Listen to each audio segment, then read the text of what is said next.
चंद्रकांत रघुवंशी. शबरी घरकुल योजना ही ग्रामीण आणि शहरी दोन्ही भागासाठी लागू आहे.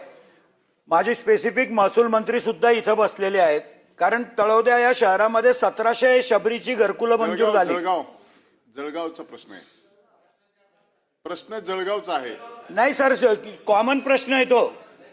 कॉमन प्रश्न आहे. त्यांनी त्यांच्या सोयीसाठी जळगावचा वापर केला आहे, पण नाथाभाऊंनी फक्त जळगाव पुरतं विचारलेलं नाही आहे.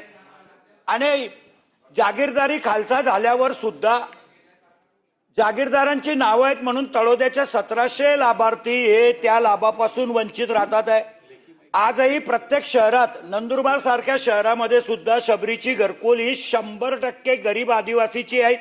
ते अतिक्रमणाच्या जागेवरच आहे. मग जागेची अट आहे, त्याच्यामध्ये काही अटी तुम्हाला शहरी भागासाठी खास करून शिथिल कराव्या लागतील.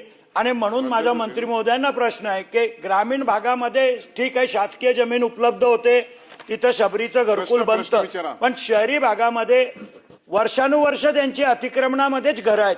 तर शहरी भागासाठी तुम्ही शबरीच्यासाठी काही अटी शिथिल करणार आहात का?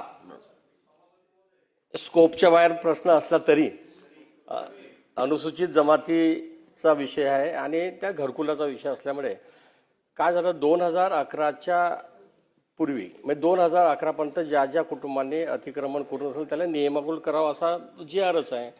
आणि जर समजा त्यांच्याकडे प्लॉट नसेल तर पंडित दीनदयाल उपाध्याय योजनेअंतर्गत 1 लाख रुपये देऊन त्यांना घरकुल जागा घेण्याची परवानगी असल्यामुळे आपल्या तळोदा आणि नंदुरबार जिल्ह्यामध्ये काही जर असे घरकुल वंचित असेल कुटुंब तर आपण मी विशेष आपल्या नाही प्लॉट आपण आपल्यासाठी एक विशेष बैठक लावतो आणि नंदुरबार जिल्ह्याचे पूर्ण शबरी घरकुल योजनेचे प्रश्न सोडवण्यासाठी पात्र ठरेल अशी अपेक्षा करतो. प्रश्न क्रमांक 4 2951 सदाभाऊ खोत.